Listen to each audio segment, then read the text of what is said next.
Olá, vamos iniciar a 4ª unidade do primeiro módulo, Buscando Respostas para a Ação Pedagógica. Nesta aula, vamos trabalhar princípios mais específicos da esfera educacional. Discutiremos a interdisciplinaridade e a contextualização. No processo de contextualização, vamos priorizar o contexto do trabalho e do exercício da cidadania. Por fim, vamos repensar o papel e o funcionamento da escola na sociedade moderna. A interdisciplinaridade deve ir além da mera justaposição de disciplinas e, ao mesmo tempo, evitar a diluição delas em generalidades. É importante enfatizar que a interdisciplinaridade supõe um eixo integrador, que pode ser o objeto de conhecimento, um projeto de investigação, um plano de intervenção. O exemplo de projeto é interessante para mostrar que a interdisciplinaridade não dilui as disciplinas. Ao contrário, mantém sua individualidade, mas integra as disciplinas a partir da compreensão das múltiplas causas ou fatores que intervêm sobre a realidade e trabalha todas as linguagens necessárias para a constituição de conhecimentos, comunicação e negociação de significados e registros sistemáticos de resultados. Para Foucault, a disciplina é a anatomia política do detalhe. Depois de um vasto estudo sobre as instituições, sobre as prisões, os quartéis, os hospitais e as escolas, que para ele possuem grande semelhança na sua forma de organização, Foucault afirma que com relação às matérias de ensino, com relação às disciplinas, o que acontece é uma grande decomposição. Decomposição esta realizada por um processo pedagógico, que promove assim uma classificação hierárquica da matéria a ser ensinada, em graus cada vez mais elevados. Outro ponto importante a ser considerado é que cada disciplina possui um discurso próprio, pertinente ao âmbito da disciplina, que define os seus limites, que estabelece os seus contornos e que funciona como um invólucro, assegurando seu universo, sua abrangência.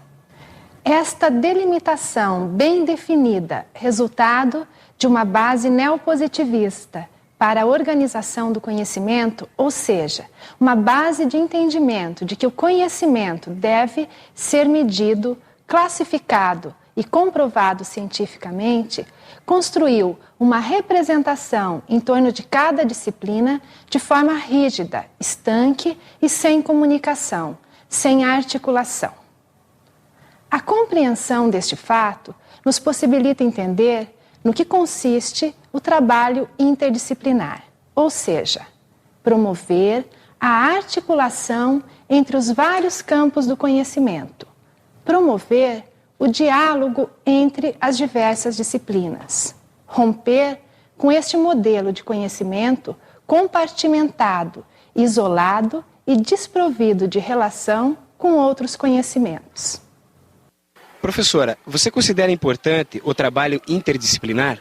Considero de extrema importância, né? E todos os professores deveriam, assumir esse papel e fazer esse trabalho. E quais as dificuldades que você encontra para realizar esse trabalho? Acho que a dificuldade maior é o tempo e a procura. A gente precisa pesquisar muito, a gente tem que ter muito trabalho, muito trabalho concreto para passar para as crianças.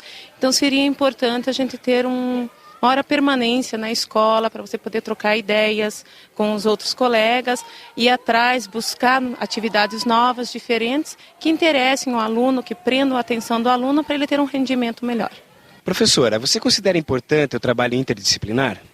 Acho de suma importância, porque através dessa atividade a gente consegue ter um melhor rendimento e a gente consegue administrar a disciplina, especialmente trabalhando com inteligências múltiplas, com inteligência emocional e através de projetos. E quais as dificuldades que a senhora encontra para desenvolver esse trabalho? A maior dificuldade é que ainda não houve um investimento suficiente com os professores, no sentido de se apropriarem de toda essa gama de conhecimentos e terem um maior número de oportunidades de trabalhar em grupo, porque nós temos 200 dias letivos e fica assim muito difícil para os professores se reunirem em grupos e estudar. Então, existem os professores de vanguarda que, por gostarem da teoria, dessa gama de conhecimentos, então eles mesmos procuram estudar em casa ou em finais de semana, que normalmente os demais, por excesso de atividades familiares e outras atividades, eles não conseguiram se adequar e aprimorar nessa nova teoria, que seriam os PCNs e os temas transversais. Vamos apresentar e discutir as condições necessárias para o desenvolvimento do trabalho interdisciplinar. Sejam elas: formação interdisciplinar do professor. Não se faz uma abordagem articulada de um determinado conhecimento, pertinente a uma determinada disciplina, de uma determinada formação específica, se o professor não transitou durante o seu processo de formação por outras áreas ou disciplinas, estabelecendo a relação entre elas. Instituição formadora comprometida com a abordagem interdisciplinar. Outro ponto relevante. Nossa intenção não é atribuir à pessoa do professor a única responsabilidade pela formação interdisciplinar. É necessário que a instituição formadora deste professor potencialize na sua organização a articulação dos diversos conhecimentos. Capacitação correspondente às exigências dos PCNs. Significa um real investimento nos professores que já fazem parte do sistema de ensino, levantando suas dificuldades e apresentando propostas concretas de superação destas dificuldades. Reorganização do tempo e do espaço escolar. A escola tem como modelo de funcionamento uma estrutura organizada de forma rígida, tanto com relação ao tempo utilizado no processo de ensino, com suas hora-aulas, turno de 4 horas, carga horária para cada disciplina e outros, como também no espaço definindo séries, salas, turmas, cada professor na sua sala, entre outras. Tal modelo engessa a possibilidade de estabelecer uma relação, uma inter-relação das disciplinas. Trabalho de mediação e articulação de coordenações pedagógicas. Considera essencial a existência nas escolas de um profissional que transite dentro de uma área do conhecimento, com o objetivo de desencadear, articular e mobilizar o processo interdisciplinar entre os professores desta área ou de áreas afins. Artigo 9º. Na observância da contextualização, as escolas terão que, inciso 1º, na situação de ensino e aprendizagem, o conhecimento é transposto da situação em que foi criado, inventado ou produzido, e por causa desta transposição didática, deve ser relacionado com a do trabalho e do exercício da cidadania. Inciso 2º. A aplicação de conhecimentos constituídos na escola às situações da vida cotidiana e a experiência espontânea permite seu entendimento, crítica e revisão. PCN, Diretrizes Curriculares Nacionais para o Ensino Médio. Para melhor compreender o processo de contextualização, iniciaremos discutindo a escola a partir de 2 dinâmicas distintas: a escola institucionalizada e a escola cotidiana. Da primeira, fazem parte todo um conjunto de normas da escola, os saberes formalizados e sistematizados, os diversos papéis presentes no espaço escolar, as diversas instâncias que compõem o ensino. Na segunda, está presente as relações socioculturais dos sujeitos que ocupam cada unidade de ensino. O emaranhado de história e de experiências de vida de cada um vão dando um contorno próprio a cada escola. Estas duas dinâmicas possibilitam um processo de construção entre o novo, o cotidiano, e o antigo, o que foi acumulado pela sociedade.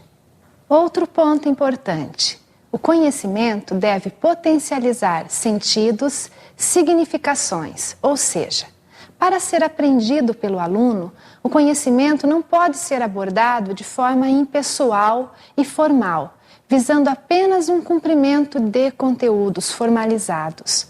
O conhecimento deve fazer sentido para o aluno, deve ser investido de significações para ser incorporado no projeto de vida de cada aluno. É necessário que todo professor faça um questionamento quanto à forma de abordagem do conhecimento escolar. E isto significa que, diante de cada aula, cabe ao professor perguntar: quais são os objetivos dessa unidade? Qual a relação que existe com a realidade dos alunos? O que isto vai acrescentar de importante em suas vidas? Por outro lado, cabe alertar que existe diferença entre conhecimento contextualizado e conhecimento empobrecido ou superficial. É importante também assegurar o compromisso da escola com o saber sistematizado, não se deixando seduzir por estratégias que desvirtuem a escola da sua função educacional.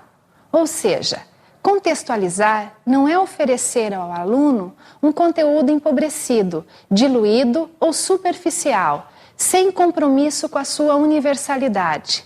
O não cuidado, a não atenção com este aspecto só fará aumentar o fracasso escolar, principalmente porque, para a maioria dos alunos, as experiências de vida encontram-se empobrecidas e restritas.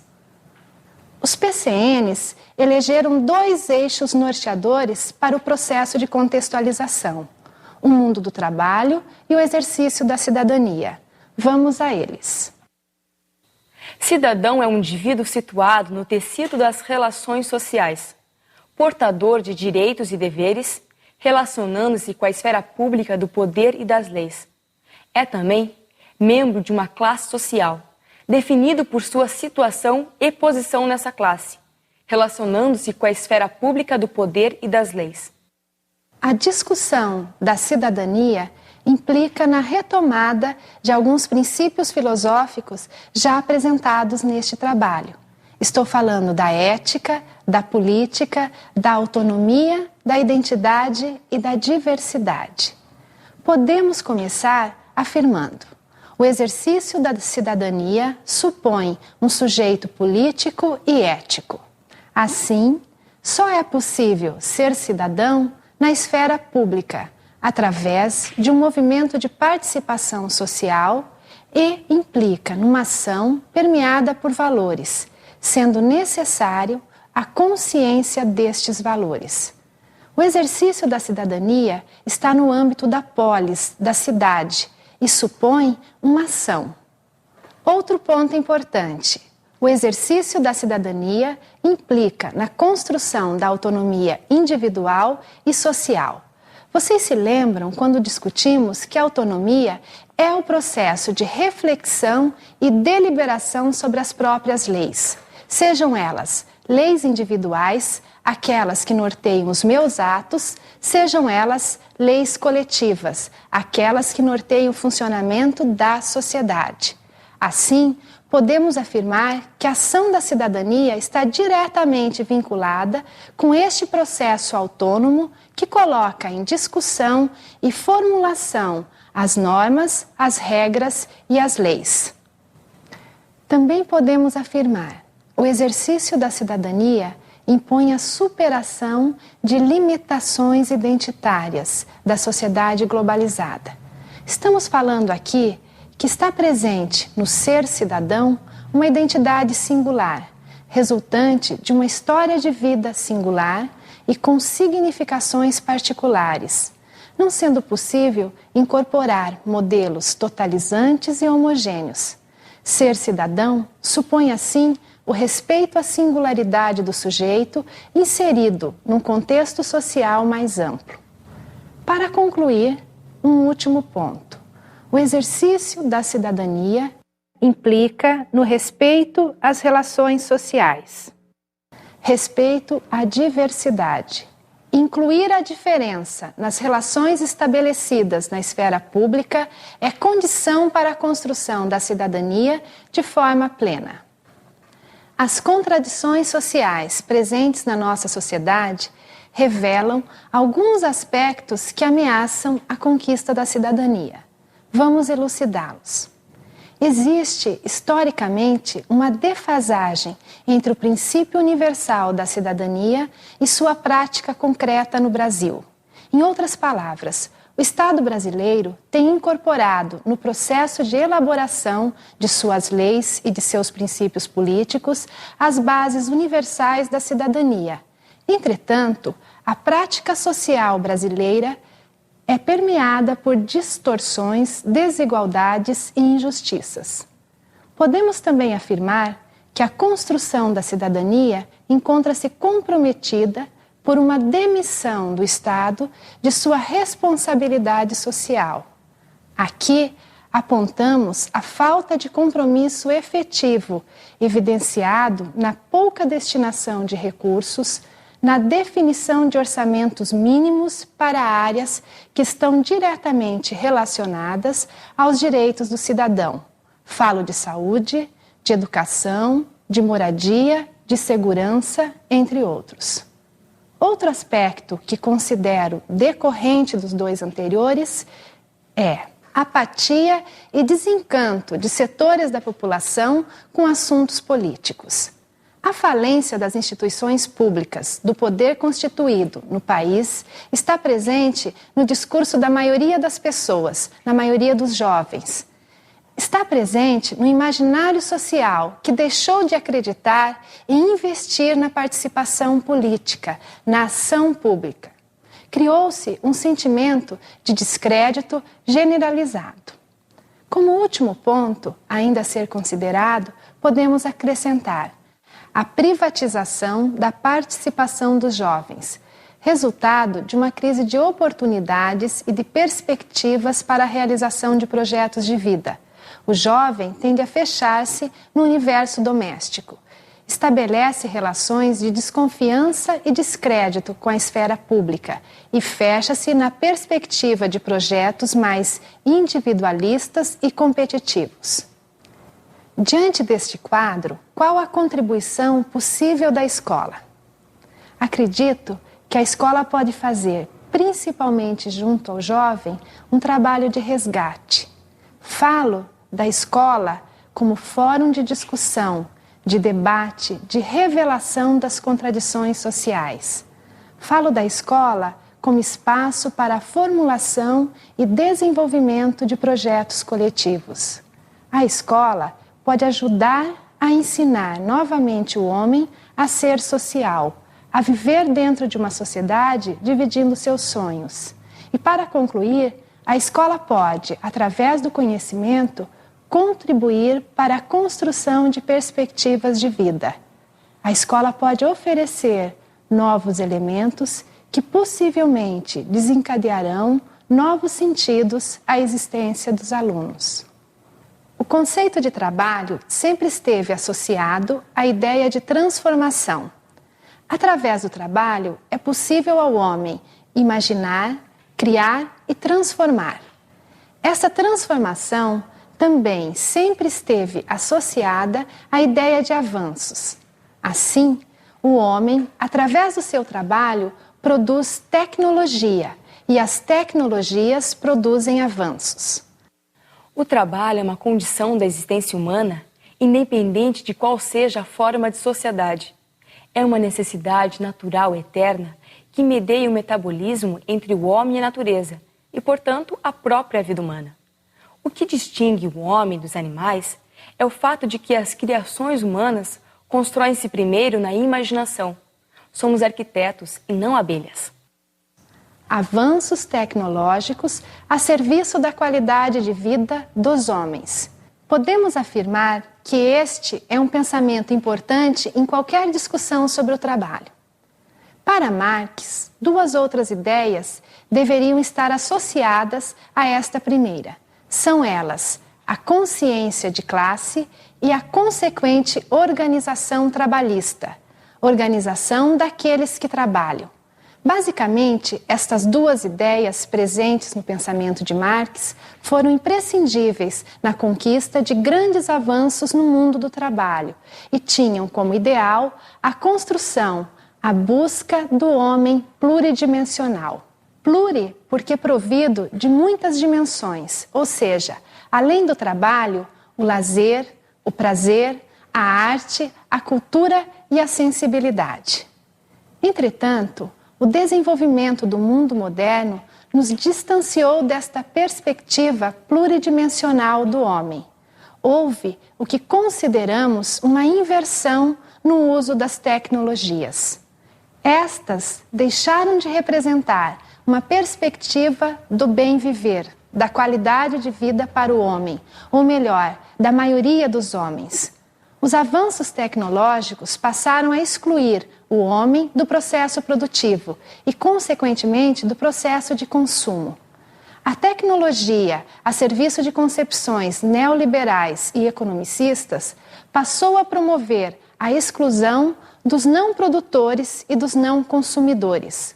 Hoje, nossa sociedade vive, e vou utilizar aqui uma expressão de Viviane Forrester, um assombroso retorno à barbárie, resultado do que os economicistas chamam de desemprego estrutural ou crise do emprego. Se a realidade se apresenta assim, qual é, neste contexto, o papel da escola? Basicamente, acredito que a escola não pode se omitir do debate. Não é possível apenas a abordagem superficializada da escola. Não é possível apenas a escola comprometida com uma formação abrangente, diversificada, desencadeadora no aluno de mecanismos de aprendizagem imediatos, visando atender a uma suposta, porém inexistente demanda de mercado.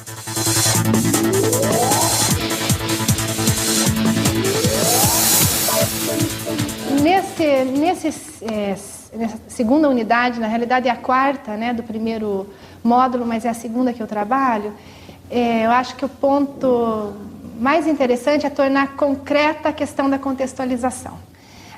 Tem questões que viram um chavão na educação, dizer assim, aproximar o conteúdo da realidade do aluno, aproveitar as experiências de vida do aluno. Isso é quase assim, a partir de concepções de educação, isso vira quase como um chavão dentro da escola. Quando veio a discussão sobre a contextualidade, quando ela apareceu com essa definição dentro da proposta, eu acho que ela acrescenta a discussão de estratégias mais metodológicas mesmo, mais práticas. O que é contextualizar? O que é aproximar um conteúdo de química à realidade de um aluno, né? Um conteúdo de história? O que é fazer essa articulação entre a vida do aluno, o seu cotidiano, e aquele conhecimento mais formalizado, mais sistematizado? Acho que se pensar nesse módulo, é o ponto que eu considero mais... não vou dizer importante, mas assim, mais instigante dessa segunda unidade que eu trabalho.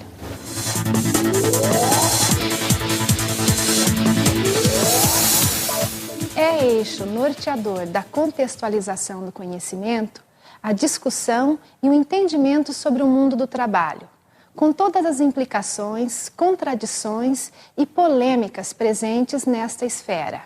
É necessário inserir na discussão as novas categorias do trabalho, ou seja, o trabalho informal, hoje gerador de uma parcela significativa de renda para um grande número de famílias, o trabalho infantil, tão condenado e tão presente nesta sociedade, e o trabalho transgressor, decorrente de organizações criminosas. A distorção da lei do estágio, que na prática, na maioria dos casos, não garante articulação com o processo de formação educacional. Enfim, promover na escola a inclusão de temas polêmicos na organização curricular possibilitando aos alunos seu conhecimento, análise e discussão. Esta forma de pensar a ação pedagógica, a questão da interdisciplinaridade e da contextualização, provoca necessariamente uma retomada na discussão sobre o verdadeiro papel da escola e a ambivalência presente no imaginário social com relação à sua finalidade. Vamos resgatar um pouco da história. Durkheim, que exerceu uma grande influência nesta configuração de escola que hoje estamos discutindo, partiu do seguinte princípio para formular seu pensamento. A sociedade do seu tempo, pós-Revolução Francesa, era uma sociedade doente, em estado de anomia. Anomia, a ausência de normas de lei. O homem que vivia nessa sociedade também era um homem sem regras, sem lei. Foi nesta época que surgiram em grandes quantidades os manicômios e asilos, assim como aumentaram as prisões. Para este homem desregrado, com degenerações sexuais, louco, sem valores morais, pouca esperança de salvação. Assim, surge nesta época a ideia de que o maior investimento social que se poderia fazer era na criança.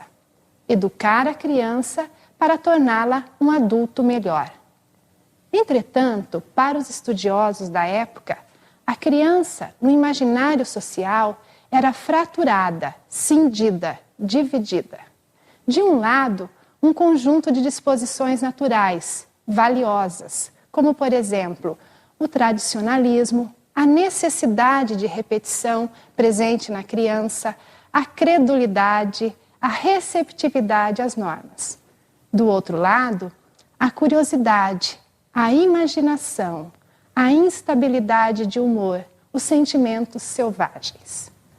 A escola surge então neste contexto como uma agência disciplinadora, normatizadora, punitiva, que tem o papel de corrigir na criança as futuras transgressões e perversões de adulto, tem o papel civilizatório.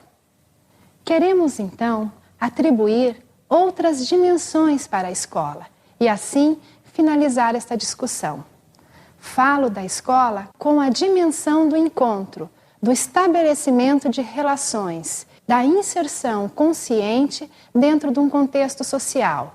E, por fim, a escola como campo de possibilidades, de investimento na curiosidade, na criatividade e na inquietação, como alternativas de relação do homem com o seu mundo. Se uma sociedade baseada no mito da produtividade e na realidade do lucro precisa de homens pela metade, fiéis executores, diligentes reprodutores, dóceis instrumentos sem vontade própria, é sinal de que está mal feita. É sinal de que é preciso mudá-la. Para mudá-la, são necessários homens criativos que saibam usar a imaginação. Criatividade é sinônimo de pensamento divergente, isto é, de capacidade de romper continuamente o esquema da experiência. É criativo uma mente que trabalha, que sempre faz perguntas, que descobre problemas onde os outros encontram respostas satisfatórias. Na comodidade das situações onde se deve farejar o perigo, que é capaz de juízos autônomos e independentes, do pai, do professor e da sociedade, que recusa o codificado, que remanuseia objetos e conceitos sem se deixar inibir pelo conformismo. Todas essas qualidades manifestam-se no processo criativo. Quero concluir reforçando a importância de ampliar esta discussão dentro do seu espaço escolar. E sugiro as questões do final da unidade como um possível ponto de partida. Obrigada.